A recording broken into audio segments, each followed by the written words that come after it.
We found another one. The voice crackled through my radio.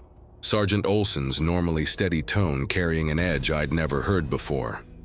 Same as the others? Worse. This one's been arranged. Deliberate patterns. Someone spent hours with this body, Tormod. Hours. I stood at the edge of Rondane National Park watching storm clouds gather over the peaks. 5 bodies in 8 months, all climbers, all found in remote mountain caves. All with their bones carefully, methodically arranged in patterns no one could explain. The police called it a serial killer.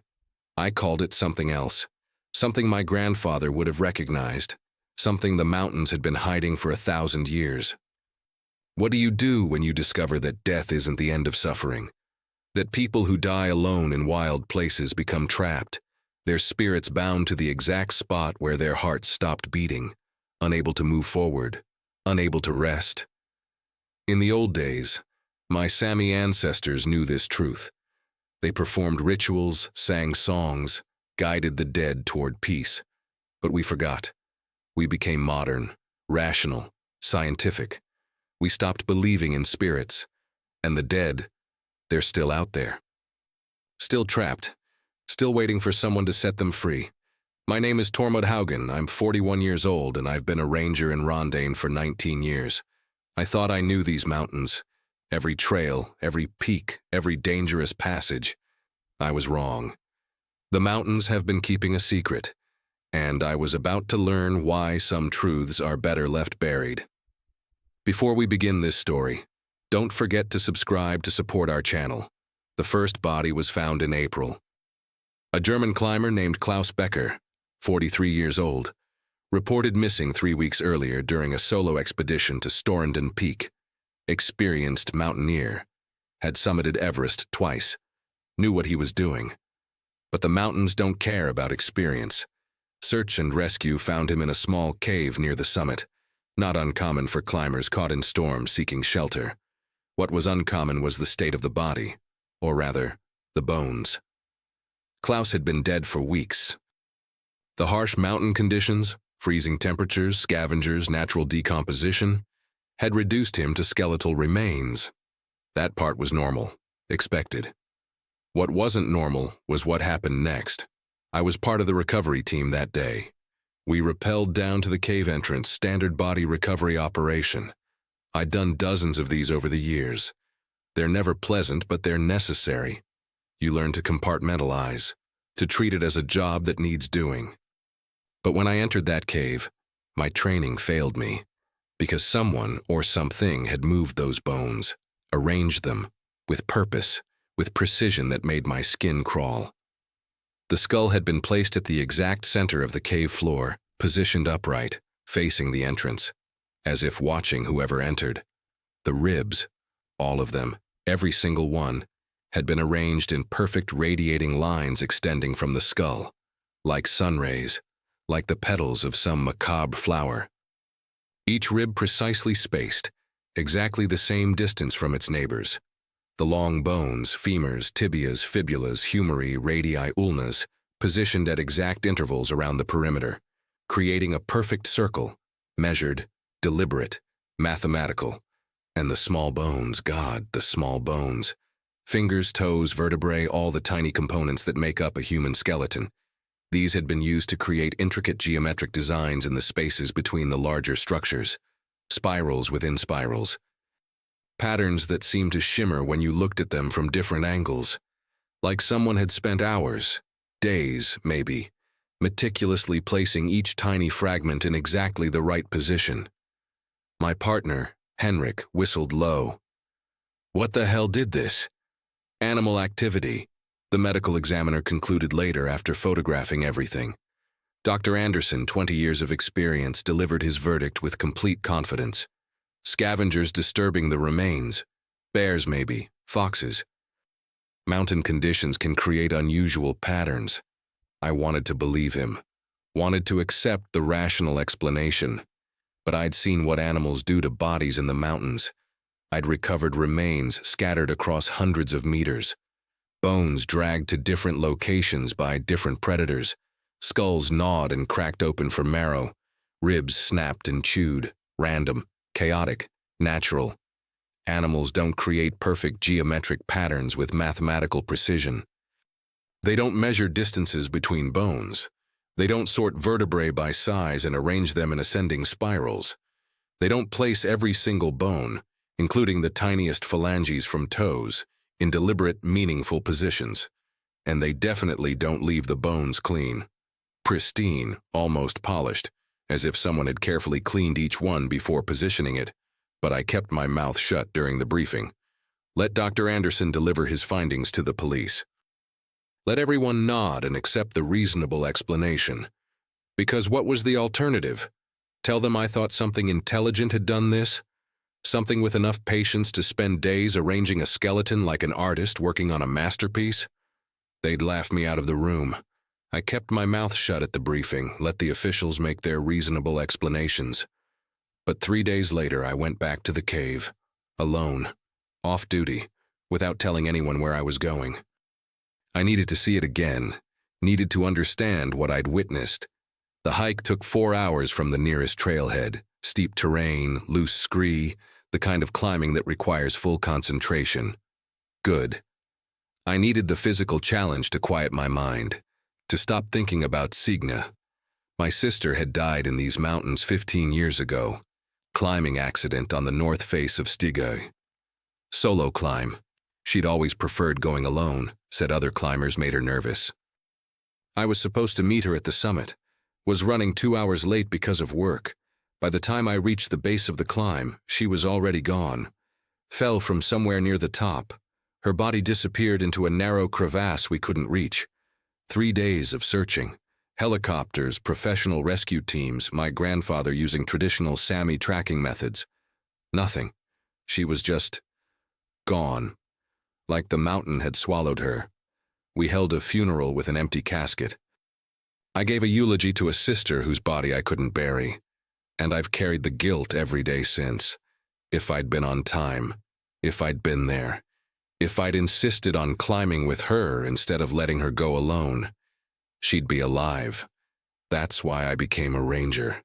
Why I volunteer for every search and rescue operation. Why I push myself to reach impossible places, find impossible people. Because I couldn't save Sina. But maybe I can save someone else's sister.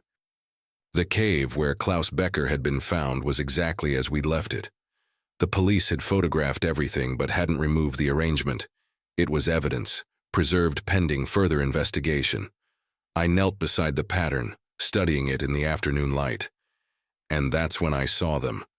Carved into the cave walls, almost invisible in shadow. Runes.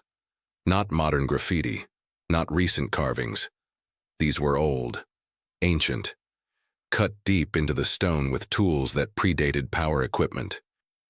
My grandfather had taught me some rune reading when I was young. He was Sami, indigenous people of northern Scandinavia, and his family had maintained connections to pre-Christian traditions that most Norwegians had forgotten.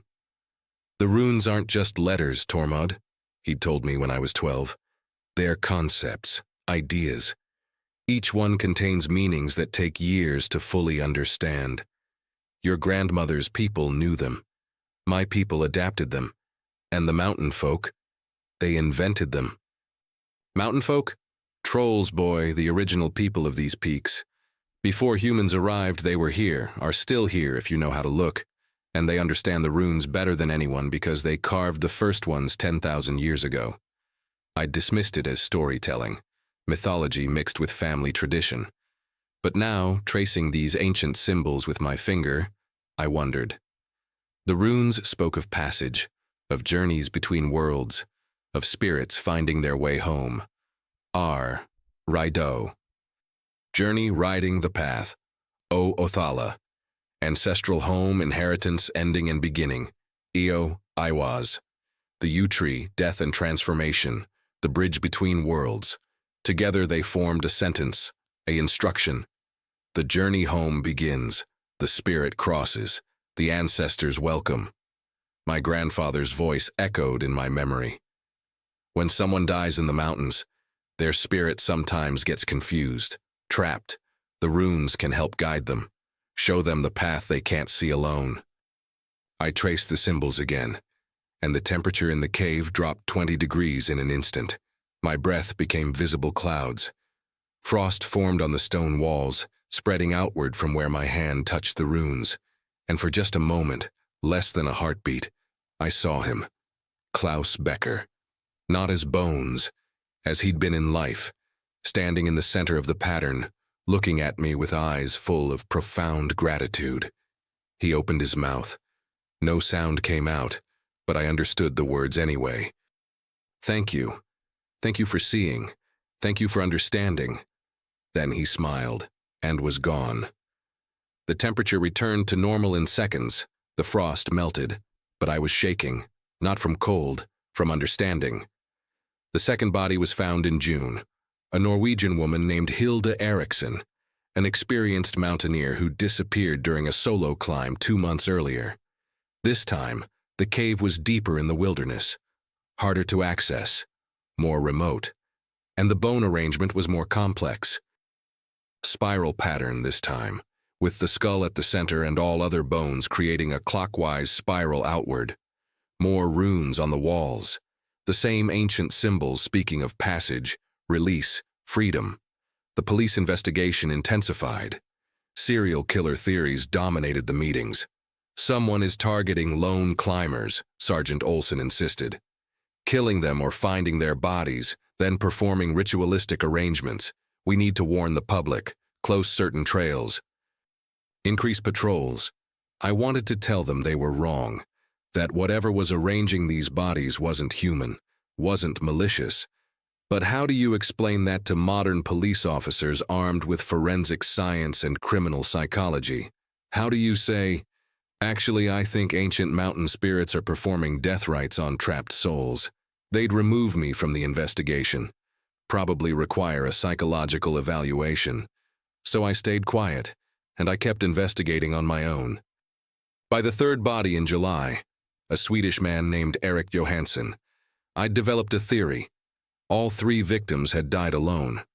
All 3 in remote locations. All 3 during conditions that would have made their deaths frightening and isolating. Storms, whiteouts, sudden injuries. All 3 found in caves that showed signs of long-term habitation. Not by humans, by something larger, much larger. I started mapping the caves where bodies had been found, looking for patterns, connections. And I found them. All the caves were connected, not physically, but spiritually. They were all places my grandfather had mentioned in his stories. Sacred passages, he'd called them. Places where the boundary between the living world and the spirit world was thin. Places where rituals could be performed, where the dead could be helped to cross over. I remembered his words from 20 years ago, when I was 21 and thought I knew everything. The mountains remember, Tormod. When people die up there, alone and afraid, their spirits don't always know how to leave. They get stuck, bound to the place of death by fear and confusion. In the old days, we had people who knew how to help them, who could perform the rituals, speak the words, guide them toward peace. And now? I'd asked. He'd looked sad. Now we've forgotten. And the dead, they wait. Some for years, some for centuries, waiting for someone to remember how to set them free. Can't they free themselves? No, death doesn't work that way. Not when it comes suddenly in isolated places. The spirit needs help from the living, or from something that understands both worlds. Something old enough to remember the rituals. Something with the strength to carry out the sacred work. At the time, I'd dismissed it as superstition. Old beliefs that had no place in the modern world. Now, standing over the third arranged skeleton, I wasn't so sure. The fourth body was found in August. This time, I was part of the search team. A Danish climber named Anne Sørensen had activated her emergency beacon during a storm, then went silent. We found her in a cave on the north face of Veslismaiden, one of Rondane's most challenging peaks. She'd been dead for maybe 5 days, and she wasn't alone. The arrangement of her bones was in progress. Someone, something, had started the ritual, but hadn't finished. The skull was positioned, the spine arranged, but the limbs were still being placed, and I saw him, just for a moment in the shadows at the back of the cave. But it was enough. Massive. That was my first thought. Not tall. Massive. 8 feet. Maybe 9, but it wasn't the height that made him seem huge. It was the width, the breadth of shoulders that looked like they could hold up mountains, arms thick as tree trunks, hands the size of dinner plates, but moving with surprising gentleness. Delicate, even. Those enormous hands were holding Anne's femur, her thigh bone, with the care a jeweler might show handling a precious gem, positioning it, adjusting it by millimeters, making sure it was exactly right. His skin, if you could call it skin, looked like the mountain itself. Gray stone, but alive somehow, textured like granite, with patches of moss growing across his shoulders and back. Not growing on him, growing from him, as if he and the mountain were made of the same substance. Just different expressions of stone and earth and ancient patience. His face, I'll never forget his face, heavy-browed with a prominent nose and strong jaw, features that looked carved rather than born. But his eyes, God, his eyes. They glowed faint amber in the darkness, not reflecting my headlamp but generating their own light. And they weren't animal eyes. They were intelligent, aware, ancient beyond measuring, looking at me with an expression I couldn't immediately identify. Not anger, not fear, something else. Sadness maybe, resignation, the look of someone who's been misunderstood for so long they've stopped expecting anything else. We locked eyes for 3 seconds that felt like 3 hours. I couldn't move, couldn't breathe, couldn't process what I was seeing. My rational mind screamed that this wasn't possible. Trolls aren't real, they're mythology, fairy tales. But my eyes showed me truth my mind couldn't accept. He was there, real, solid. Gently placing a human femur in exactly the right position to complete some pattern I couldn't yet understand. Then he spoke.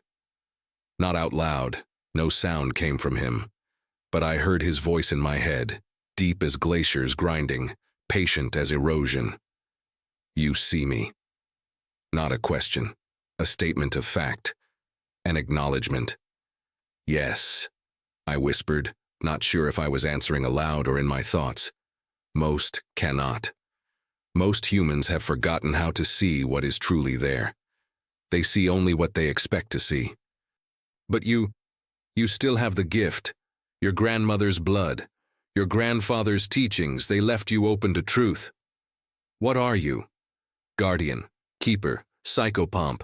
Names change across centuries, but the work remains the same. We help those who die alone. We free spirits that become trapped. We honor the dead when no one else can. You're arranging her bones. I am completing the map, showing her spirit the way home. She is confused, you see.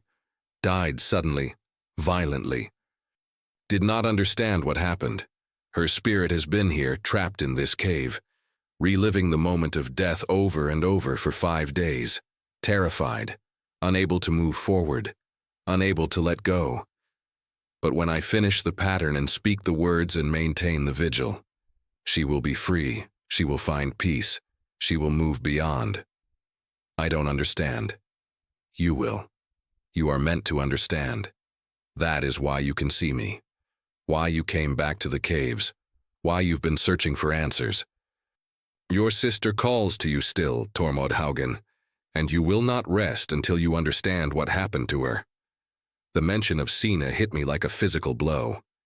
You know about Sina? We know about all who die in these mountains, all who become lost, all who need help crossing, your sister among them. Where is she? Is she... Did you...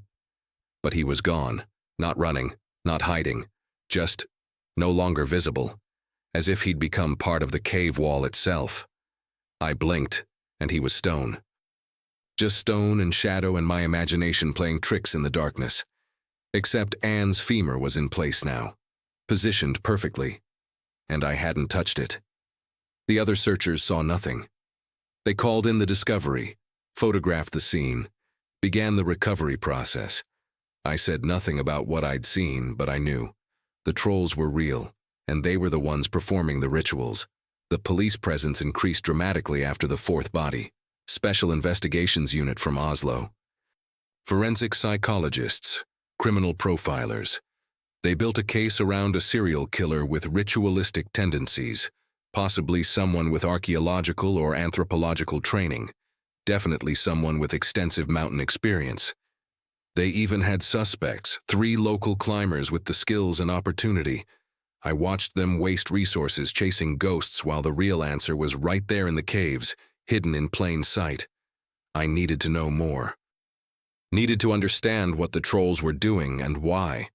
So I did something possibly stupid. I went looking for one. Not during an official search, not with backup or communication equipment. Alone, at night, to one of the caves where a body had been found. The cave where Klaus Becker had been discovered, where I'd first seen the runes and felt the presence of something other. I hiked for 3 hours in darkness, using only a small headlamp. Reached the cave around midnight, set down my pack, and waited. For a long time, nothing happened. The cave was just a cave, cold, dark, empty, except for the scuff marks where the police had worked. The bone arrangement was gone, of course. Klaus's remains had been returned to his family months ago.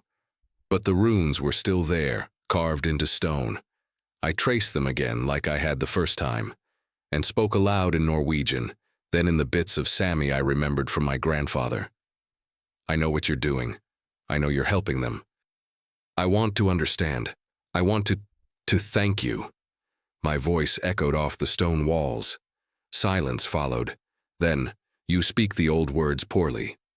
The voice came from everywhere and nowhere, deep as grinding glaciers, patient as erosion. But you speak them with respect. That is rare among your kind now. A shadow detached itself from the back wall of the cave. No, not a shadow. A troll. Taller than I'd thought, easily 9 feet, broad as 3 men. Skin that looked like weathered granite, gray and rough and ancient. Moss grew in patches across his shoulders and back. His face was craggy, heavy-browed, with eyes that glowed amber gold in the darkness. Not with malice, with wisdom, with weariness. You are Tormod, he said. It wasn't a question. Yes, and you are. Fjellgammel, old mountain. I have lived in these peaks for 900 years. I have watched your people climb and fall and die, and I have helped those who needed helping. He moved fully into the cave, and I saw he was carrying something, a bundle wrapped in preserved leather. He set it down gently. You want to understand our work? Good. It is time your people remembered. Come, sit. I will tell you what we do in the darkness while you sleep safely in your valleys. I sat, and Fjellgammel told me the truth about death in the mountains. When a human dies alone, he began, his voice like distant thunder, the spirit does not immediately leave. It takes time.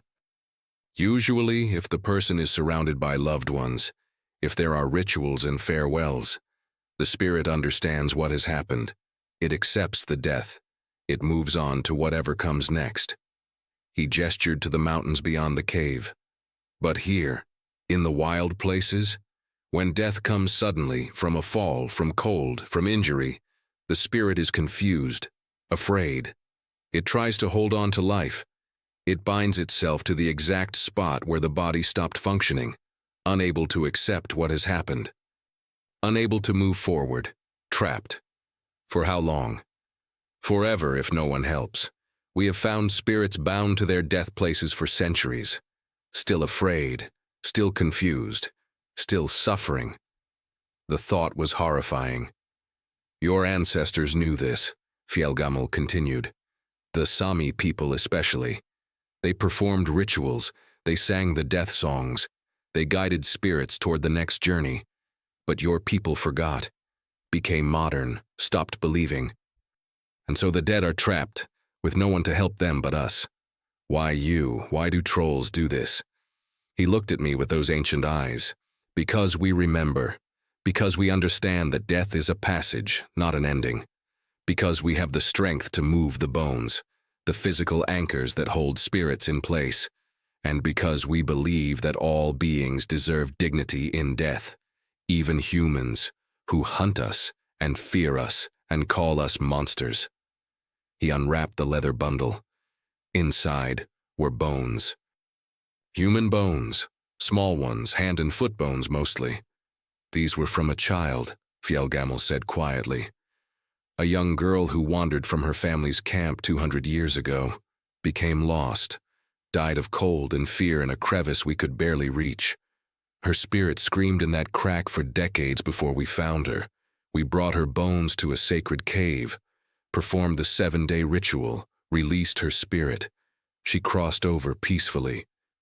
Finally, he rewrapped the bones with reverence.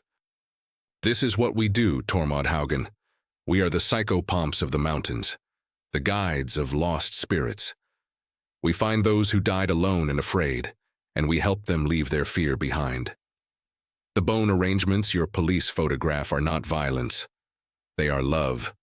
They are maps showing the spirit the way home. The patterns, they have meaning. Yes, different arrangements for different types of death. A spiral for those who fell. A circle for those who froze. Radiating lines for those struck by lightning. Each pattern is a map, a guide, showing the spirit which path to take in the spirit world. We place the bones with care, carve the guiding runes, and perform the 7-day vigil. On the 7th day, if we've done it correctly, the spirit is released. We feel it leave, feel the peace they finally find. I thought about the bodies found, about Klaus Becker and Hilda Eriksson and Erik Johansson and Anna Sørensen. The recent ones, they all died alone. Afraid, and you. We found them, we performed the work, we released their spirits, yes. But the police think it's a serial killer. They're hunting for a human murderer. Innocent people might be arrested. Fjellgammal's expression didn't change. We have been called monsters for 1,000 years, blamed for deaths we did not cause, hunted for crimes we did not commit. This is not new, but the work must be done regardless. The dead cannot wait for human justice to sort itself out. They need help now. He stood, his massive frame filling the cave. You came here to understand, now you understand. What will you do with this knowledge? Good question. What could I do? Tell the police that mountain trolls were performing sacred death rituals on trapped spirits. They'd dismiss it instantly, probably have me removed from duty. But I couldn't let innocent people be arrested for murders that never happened. I need proof, I said. Something that shows the bodies aren't being killed, that they died naturally and were helped afterward. The runes are proof, not to modern investigators. They'll call them graffiti, coincidence. Fjellgammal considered this. Then you must see the work yourself. Witness a release. Understand that what we do is sacred, not profane.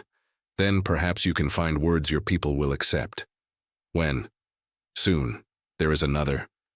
We found the body 3 days ago. A Norwegian man died in a fall. His spirit is trapped, suffering. We will begin the ritual tomorrow night.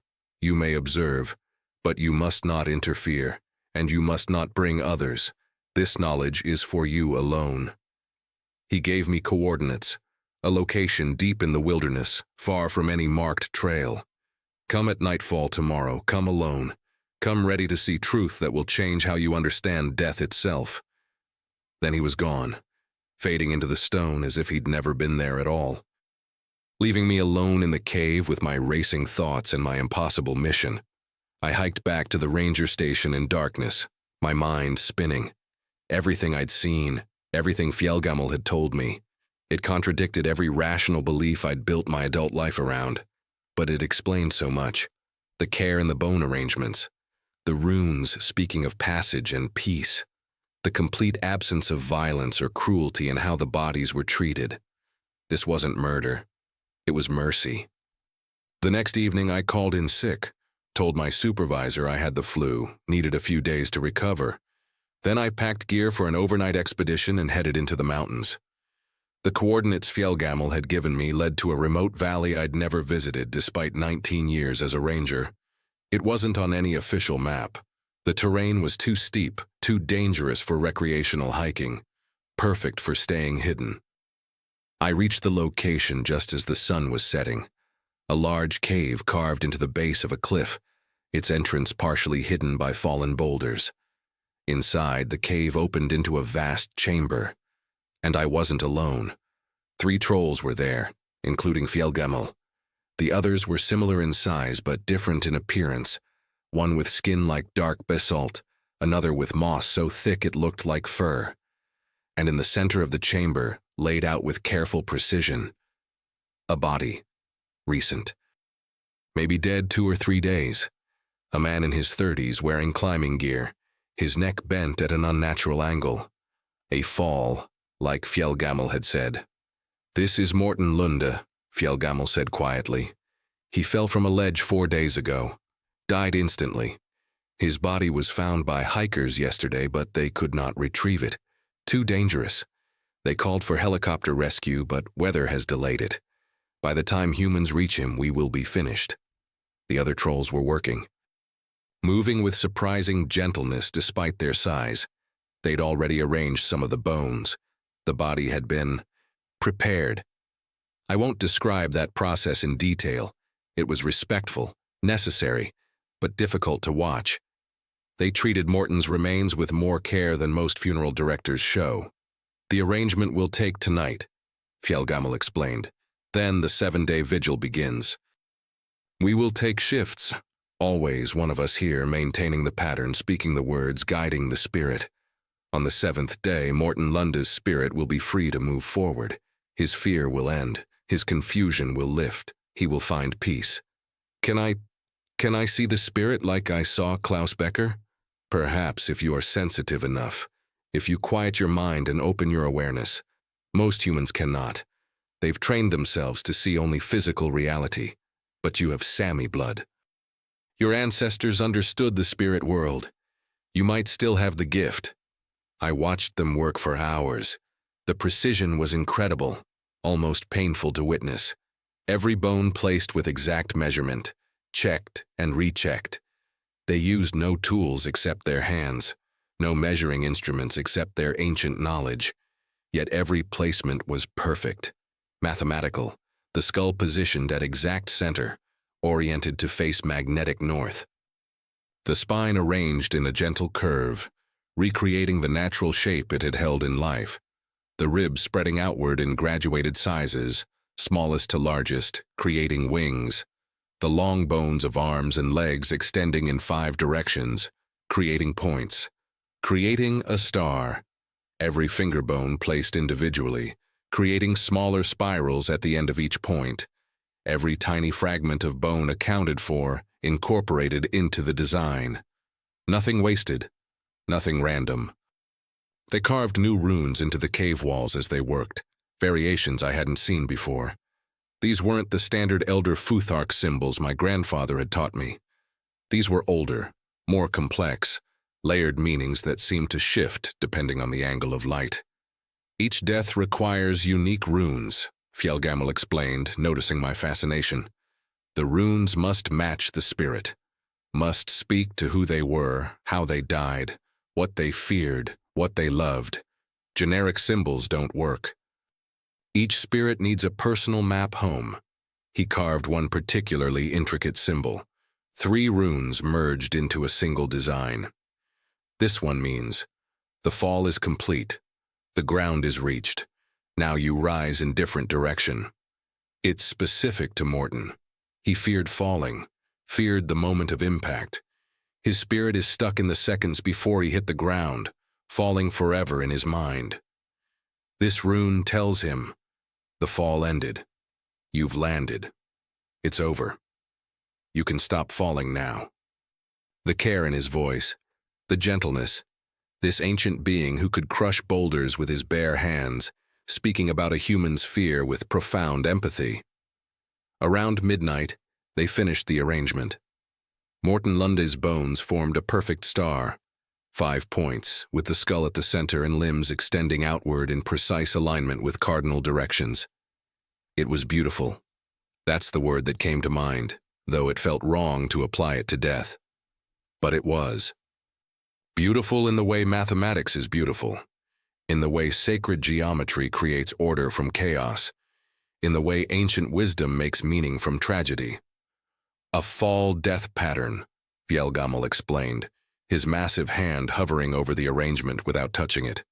It shows the spirit that the fall is over, that descent is complete, that it's time to rise in a different direction. See how the points extend outward and upward? They're showing Morten that he doesn't have to fall anymore. He can ascend, can move beyond, can let go of the terror and find peace. The three trolls positioned themselves around the pattern, equidistant, forming a triangle with the star at its center. They knelt, these enormous beings folding themselves with surprising grace, their hands pressed flat against the stone floor, their eyes closed, and they began to sing. Not words exactly, nothing that could be translated or written down, more like resonance. Deep sounds that seemed to come from the earth itself rather than from throats, harmonics that made the cave walls vibrate, that made the bones in the pattern hum in sympathy, that made my own ribs resonate in my chest.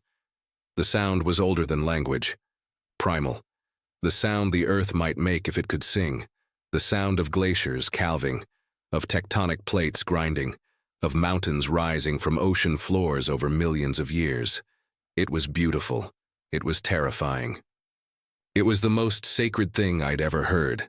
The bass tones, so low I felt them more than heard them, came from Fjellgammel. The middle harmonics came from the basalt-skinned troll. The higher notes, still deeper than any human voice, came from the moss-covered one. Together, they created a chord that shouldn't exist, that human instruments couldn't produce, that seemed to open spaces in reality I didn't know existed. And as they sang, the cave changed. The temperature dropped. Not gradually, instantly. One moment the cave was cold. The next it was Arctic. My breath became fog, thick enough to obscure my vision. Ice crystals formed on the cave walls, spreading like fast-motion footage of frost on a window. Beautiful fractal patterns appearing in seconds, and the air became thick, heavy, like the atmospheric pressure had doubled, like reality itself was pressing in from all sides. I could feel something gathering, something building. The troll's song intensified, grew more complex. New harmonics appeared, notes that shouldn't exist in the same chord but somehow did. The bones in the pattern began to glow, faintly at first, then brighter. Not reflecting light, generating it. A soft blue-white luminescence that seemed to come from deep within the calcium itself, as if the bones remembered being alive and were trying to return to that state. And then I saw him, Morten Lund. Not as bones, as he'd been. Alive. Young. Maybe 35 with a kind face and scared eyes. He materialized above the pattern, hovering in the air, looking down at his own remains with confusion. I fell, he said. His voice was strange, audible, but not quite sound, like hearing someone speak in a dream. I was climbing the ledge and the rock gave way and I fell and... He looked around the cave, seeing the trolls for the first time. Fear flashed across his face. What? What are you? Where am I? I need to get help. I need to call someone. My phone, where's my phone? He patted his pockets frantically, but his hands passed through his own clothes, through his own body. That's when the realization hit him. I watched it happen, the moment of understanding. His face went through shock, denial, confusion, horror. No, I'm not. I can't be. You are, Fjellgammel said gently. His singing paused, but the others maintaining the chord. You died 4 days ago, Morten Lund. You fell. Your neck broke. Death was instant. You felt no pain after the moment of impact. But your spirit became confused, trapped, unable to understand what happened, unable to move forward. We found your body, We've prepared it. We're performing the release ritual now, to help you cross, to help you find peace. I don't want to cross, I want to go back. I have a wife, I have a daughter, she's only 6 years old. I promised her I'd teach her to climb when she was old enough. I can't be dead. I can't leave them. His anguish was physical. I felt it in my chest like a weight. Tears streamed down my face before I realized I was crying. Your family will grieve, Fjellgammal said, his ancient voice carrying infinite compassion. They will hurt. They will miss you terribly. But they will heal. They will remember you with love. Your daughter will grow strong, will learn to climb from others who love her. She will carry your memory forward. But you cannot stay trapped here, Morton. You cannot spend eternity reliving your death, bound to this cave, watching days pass while you remain in the moment of falling. That is not life. That is not peace. That is suffering. And you deserve peace. How do you know? How do you know I'll have peace if I let go? Because we've helped thousands, because we've watched them cross, because we've seen what waits on the other side, and it is not nothing. It is not darkness. It is home. In a way you cannot understand from this side, but you will, if you trust us, if you let go of fear, if you accept what happened and move forward. Morton looked down at his bones again, at the star pattern, at the care with which every fragment had been placed. You did this for me? Why?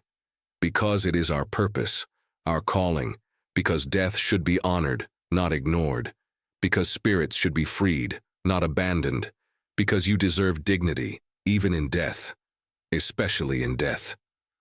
The troll's song shifted again, became softer, more inviting, less about power and more about comfort, like a lullaby sung by mountains. And Morton began to change. The fear in his eyes faded, replaced slowly by something else. Understanding, maybe, or acceptance. He looked up toward the ceiling of the cave, but somehow past it, as if he could see through solid rock to something beyond. Oh, he whispered, and his entire posture relaxed. Oh, I see. It's...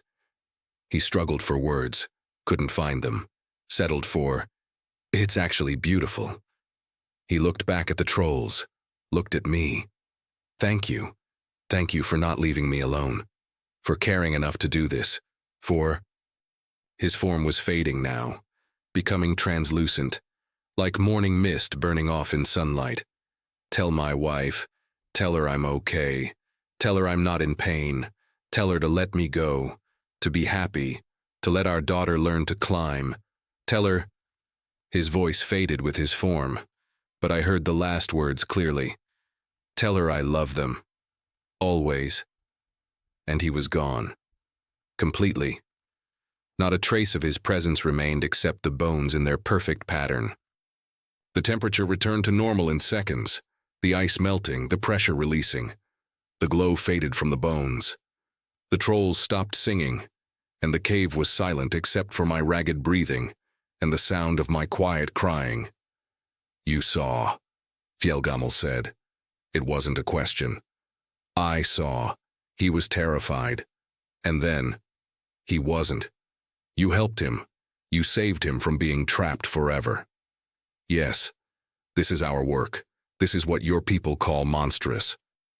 This is why we are hunted and feared and called demons, because we collect bones, because we enter caves in darkness, because we perform rituals humans don't understand. But this is why we do it. To save spirits like Morton from eternal suffering. To give the dead the dignity they deserve. Fjellgammal looked at me. You saw. It wasn't a question. I saw. He was terrified. And then, he wasn't. You helped him. Yes, this is our work. This is what your people call monstrous. This is why we are hunted and feared. The injustice of it hit me like a physical force. These beings, these ancient, patient beings, were performing one of the most sacred tasks imaginable. Helping lost souls find peace, and humans feared them for it. I have to tell people, I said. I have to make them understand. They will not believe you. Maybe not everyone, but I have to try. The police investigation. Innocent people might be arrested. Climbers might avoid the mountains because they think there's a serial killer. I can't let that happen when the truth is this. Fjellgammal studied me for a long moment. If you speak truth, you will be dismissed as mad. Lose your position, your reputation. I know. If you bring humans here, they will not see what you saw. They will see only bones and believe we are desecrating them. I won't bring anyone here, but I have to do something. He nodded slowly. There is one thing. One truth that might convince your authorities without revealing us. A truth about one of the bodies already found. What? The woman, Hilda Eriksson. She did not die from her fall. She survived it. We found her alive, barely, unable to move. She died 3 days later from exposure, alone and suffering. When we found her body, her spirit had been trapped for a week. Suffering for a week, calling for help that never came. How does that help convince anyone? The medical examiner concluded she died immediately from the fall. But if you tell them to look more carefully at the bones, they will find evidence of survival. Healing that began before death. Bone fragments that started to knit. She lived for days after the initial injury. That is provable with your forensic science. It shows that someone could have arranged her bones after natural death, not murder. He was right. That was something concrete. Something that could be verified. There's something else you should know, Fjellgammal said quietly, his voice carrying weight I hadn't heard before. Something personal to you. My heart clenched, stopped, started again too fast. What do you mean? He studied me for a long moment. Those ancient amber eyes seeing more than just my face, seeing into me somehow. Reading 15 years of guilt and grief and questions that kept me awake at night. 15 years ago, he began slowly. A young woman, 26 years old, climbing alone in Rondane. Experienced climber, confident, strong, but the mountain does not care about strength. No, please no. She was attempting the north face of Stigho. Solo climb, dangerous route, but she'd prepared, had the skills, should have been fine. My hands were shaking. But a hold failed, ancient rock, weakened by centuries of freeze-thaw cycles. It looked solid, felt solid, until her full weight rested on it. Then it crumbled. She fell 90 meters, landed in a crevasse so narrow no human could reach her. I couldn't breathe, couldn't think. Her name was Sina Haugen. The cave spun. I was on my knees without remembering how I got there. Your sister.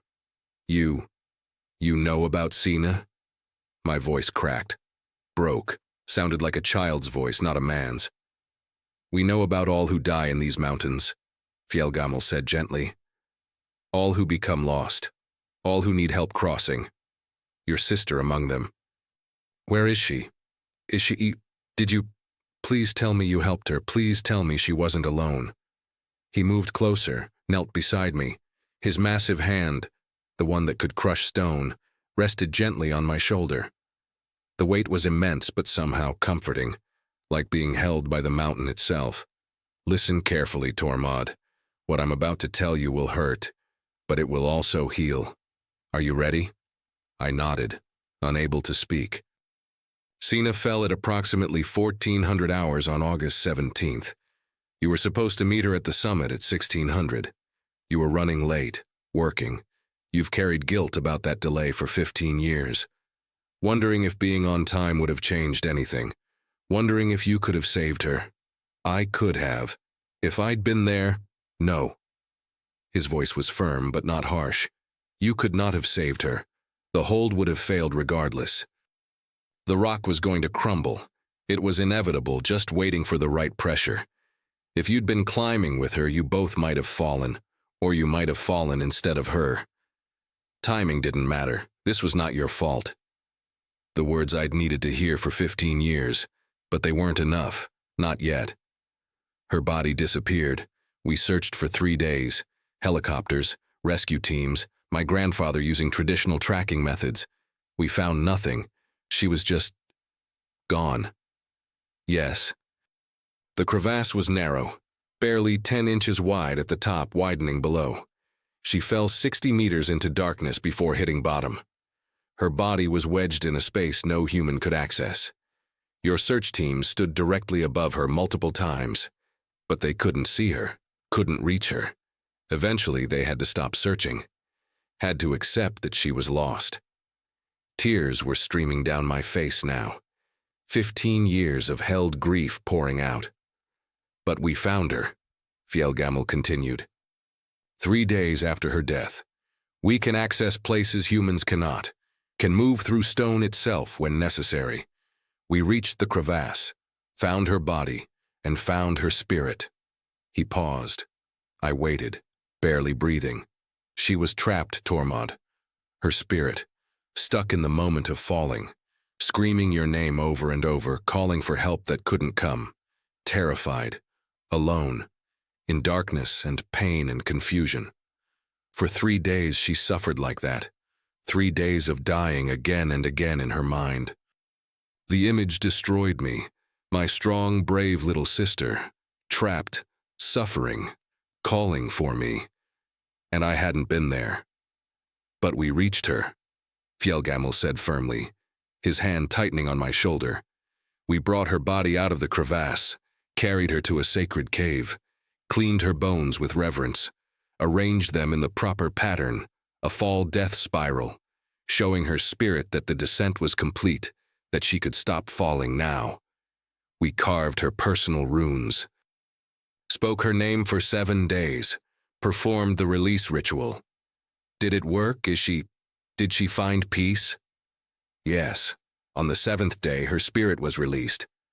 We felt it happen, felt her understanding bloom, felt her fear dissolve, and in the moment before she crossed, he stopped, looked at me directly. She spoke your name, but not in fear this time, in love. She said, "Tell Tormod I'm okay now. Tell him to stop carrying guilt that isn't his. Tell him I forgive him, though there's nothing to forgive. Tell him to let me go, to be happy, to save others since he couldn't save me. Tell him I love him, always." I collapsed completely then, sobbing. 15 years of grief and guilt finally releasing. Fjellgammel sat with me, this ancient being who'd lived for 900 years, who'd helped thousands of spirits cross, who'd seen more death than I could imagine. He sat with me in silence while I cried, didn't rush me, didn't tell me to be strong, just held space for my grief with the patience of mountains. When I could finally speak again, I asked, "Where are her bones? Can I see them?" "Yes, we can take you there. But know this, seeing them will not bring the closure you seek. The closure comes from knowing she is free, that she is no longer suffering, that she walked beyond, helped by us, and found peace. Her bones are just calcium and minerals now, empty shells. The essence of who she was, that's gone beyond. She's not in the bones anymore. I still want to see them, need to. Please." He nodded slowly. "Tomorrow, after we complete the first day of vigil for Morten Lund, we will take you to your sister's resting place, to the cave where we brought her, where her bones lie honored and protected. You can say the goodbye you never got to say." I stayed in that cave all night, watching the trolls maintain their vigil, listening to their songs, understanding for the first time what sacred really means. At dawn, Fjellgammel led me deeper into the mountains, to a cave I would never have found on my own, hidden behind a waterfall, accessible only by climbing paths that seemed designed to keep humans out.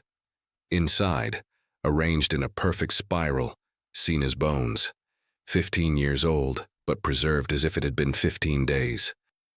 The trolls had protected her remains from scavengers, from decay, from everything that would have scattered her across the mountain. "We keep the bones of those we help," Fjellgammel explained. "It's part of the ritual. The physical anchor that held the spirit in place becomes a memorial, a reminder that someone cared enough to help, that death was honored, not ignored. I knelt beside my sister's remains, and I finally understood. This wasn't desecration. This was love. The purest form of love, helping someone you don't know, expecting nothing in return, because it's the right thing to do. Thank you, I whispered, for helping her, for caring when no one else could reach her. She was easy to help, Fjellgammal said. Her spirit was strong, brave. She accepted the truth quickly and moved forward without fear. Like you, she had Sami blood. She understood the old ways instinctively. I stayed there for an hour, saying the goodbye I'd never gotten to say. Letting go of 15 years of guilt. Understanding that Sina was okay, had been okay, because beings I'd been taught to fear had done what humans couldn't. When I finally left the cave, I knew what I had to do. I went directly to police headquarters in Lillehammer, asked for a meeting with Sergeant Olsen and the investigative team, and I told them the truth. Not the whole truth. I left out trolls and spirits and ancient rituals, but I told them they were wrong about the serial killer. Told them to re-examine Hilda Eriksson's bones for evidence of post-fall survival. Told them the arrangements weren't evidence of murder, but of something else. Something cultural, perhaps. Some practice I didn't fully understand, but that was clearly respectful, not violent. They were skeptical at first, but when the forensic team re-examined Hilda's remains, they found exactly what Fjellgammal had told me they'd find. Evidence of survival. Bone healing that had begun before death. Proof that she'd lived for days after the fall that should have killed her. Proof that someone could have found her body after natural death and arranged it respectfully. The serial killer theory began to crumble. Other evidence was reviewed. No signs of violence on any of the bodies beyond the injuries that had caused death. No evidence of captivity or torture. No consistency in victim selection beyond died alone in mountains. Within 2 weeks, the investigation shifted. From active manhunt to cold case mystery. Still unexplained but no longer treated as active homicides. The innocent suspects were cleared, the mountain trails reopened, and I kept my mouth shut about what I really knew. But I made a decision. I would help the trolls. Not by revealing them, that would only bring danger, but by being their eyes and ears in the human world. When climbers went missing, I'd search the places trolls couldn't easily reach. I'd help find the bodies so the spirits could be released faster. I'd be a bridge between the world that had forgotten and the beings that still remembered. That was 6 months ago. 6 months since I learned the truth about death in the mountains. 6 months since I discovered that trolls aren't monsters, they're guardians. 6 months since I finally let go of the guilt that had been crushing me for 15 years. I've helped Fjellgammal and his kin find 4 bodies since then. 4 spirits released from suffering. 4 families given closure, even if they don't know the whole truth. I've learned to recognize the signs, the missing climbers who disappear without trace, the ones who don't answer their emergency beacons, the ones whose last known locations match the thin places, the spots where the boundary between worlds grows permeable. I search differently now, not just for bodies, but for souls that need helping. I've started keeping a journal, documenting the patterns, the locations, the types of deaths, creating a map of the sacred caves where trolls perform their work, not to expose them, but to help them, to make sure no spirit waits longer than necessary. The police still don't know what I know. My supervisor doesn't understand why I volunteer for every remote search mission, why I push to access impossible locations, why I often request to search alone. But I understand, and that's what matters. I've also started teaching. Not openly, I can't risk that, but quietly, carefully, I'm sharing the old knowledge. With young rangers who show sensitivity to the mountains, with indigenous Sami guides who remember the old stories, with climbers who've seen things they can't explain and need someone to tell them they're not crazy. The mountains remember, I tell them, echoing my grandfather's words. When people die up there, alone and afraid, Their spirits sometimes get confused, trapped. If you find bones arranged in patterns, don't disturb them. Don't report them immediately. Give the sacred work time to complete. And if you feel a presence in those places, something watching, something ancient, don't fear it. Thank it. Because it's doing work that needs doing. Some understand immediately, others think I'm superstitious. But the seeds are planted. And slowly, carefully, the knowledge is spreading again. The way it should have been passed down all along. Last week I took my nephew Emil hiking. He's 7 years old, at the age where everything is wonder and possibility, where the line between real and imaginary hasn't hardened yet, where truth still matters more than rationality. As we walk through the mountains, these peaks I know so well now, these sacred places that hold so many secrets, he asked the question I'd been waiting for. Uncle Tormod, are trolls real? I stopped walking, looked at this small boy with his whole life ahead of him. Thought about what my answer would mean, what doors it would open, what responsibilities it would place on him.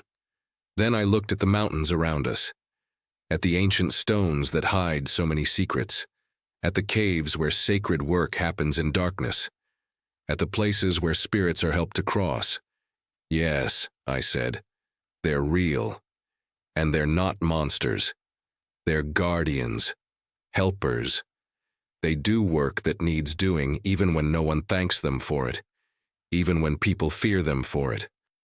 They collect bones not to desecrate them, but to honor them. They arrange them in patterns that help lost spirits find their way home. Emil processed this with the seriousness children bring to important truths. Have you seen one? Yes. Many times now. Were you scared?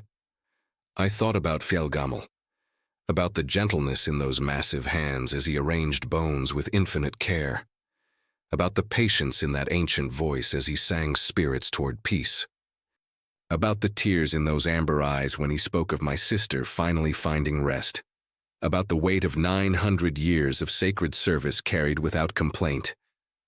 No, I said honestly. I wasn't scared. I was grateful, because they helped someone I loved, someone I couldn't help myself. They did for her what I couldn't do. They freed her from suffering and showed her the way home. Your sister? I told him about Sina, about how she died climbing, but not about how she was found. Until now. Yes, my sister. She died in these mountains 15 years ago. Her body fell into a place no human could reach. But the trolls found her. They brought her out. They performed ancient rituals that freed her spirit. They gave her dignity in death when no one else could. They're the reason I can sleep at night now. The reason I stopped having nightmares about her being alone and afraid. Because I know she isn't. She was helped. She found peace.